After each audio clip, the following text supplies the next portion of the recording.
So, my fellow Wiccans and witches are starting to get on my nerves lately. I've been a witch for the last 8 years. I rather happily left the Christian church to become a witch, and my life has been all the richer, happier, and more meaningful because of it.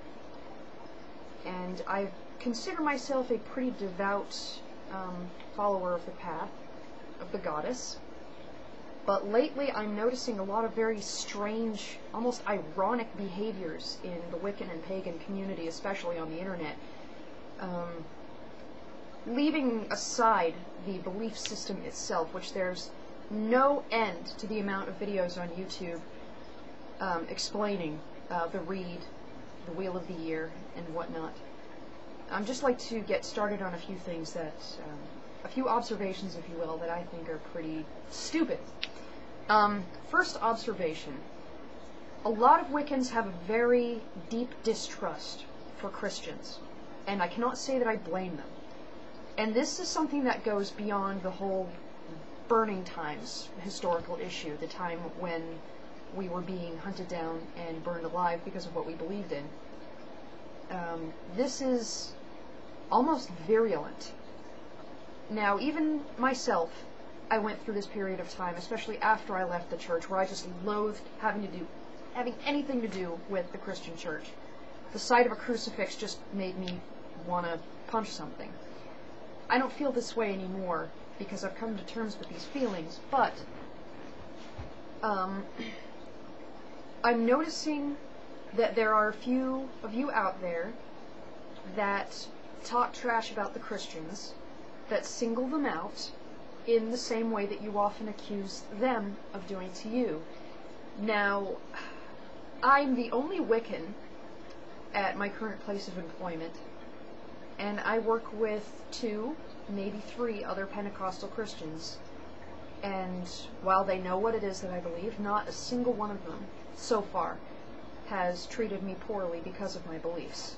In fact, I am very well respected in my place of employment because regardless of my beliefs, I do my job. Do you not realize the stupidity of what it is that you're doing?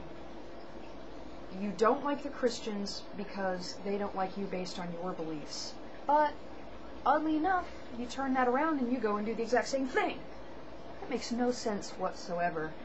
And being Wiccan, if you're new to the path or have been on it for a while, it would be wise to put those thoughts out of your mind, because in doing so, you are, karmically speaking and energetically speaking, welcoming that sort of discrimination into your own life. You get what you give, literally and figuratively, for those of you on the path.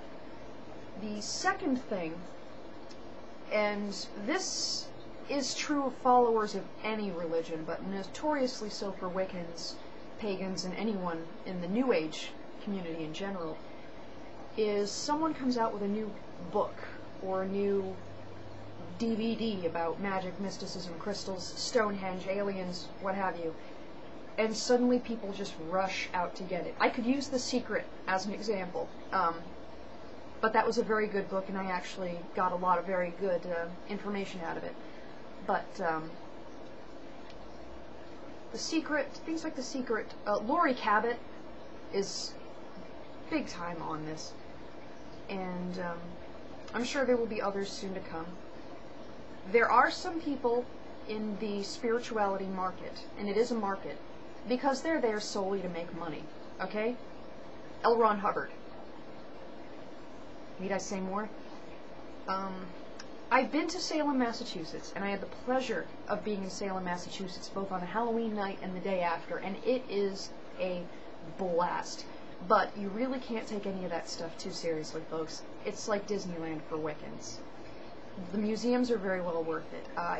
The USS Constitution, the famous Revolutionary warship, was there, and I got to take a guided tour of that, and that was just absolutely amazing.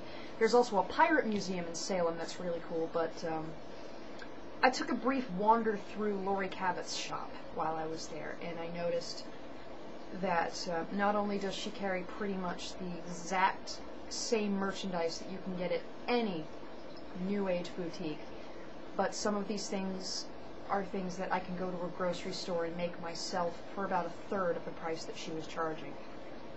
I'm sure that there are a few pagan and Wiccan authors and sources that are legit and want to enhance people's spiritual experience, but you really have to be careful, and you really have to listen to your inner knowing when there's a new product out, and sure enough, all they want is what you have. I mean, no disrespect to Laura Cabot or to the writer of The Secret, and I actually liked that book a lot. That helped me out enormously. But some people really are in it just for the money.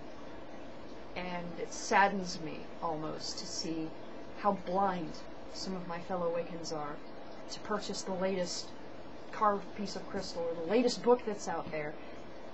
I like to read as much as anybody else, but I can smell bullshit from a mile away.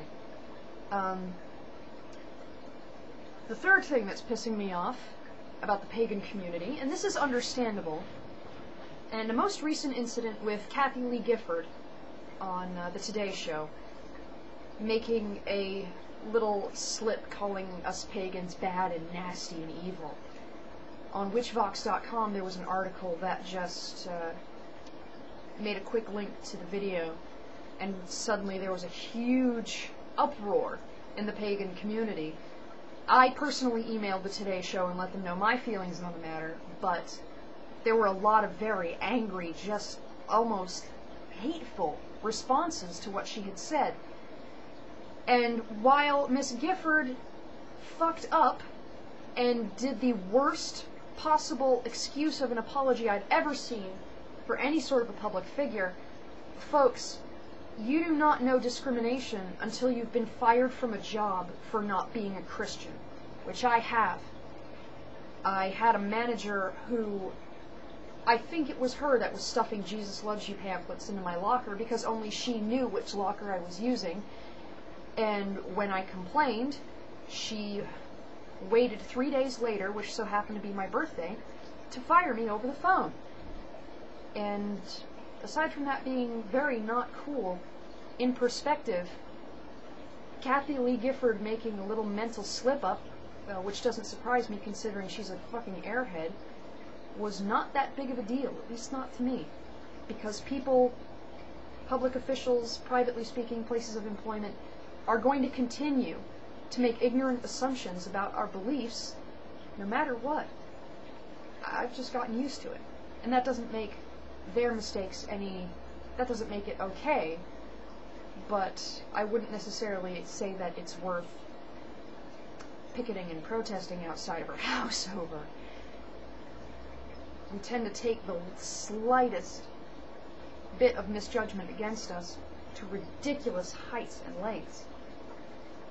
And I just brush it off, because I know if I feed too much of my energy, too much of my time and effort into it, I'm welcoming more of it. That's enough ranting and bitching for me for one day. I just need to get a couple of silly little things out of my system. Coin in 81. Bye-bye.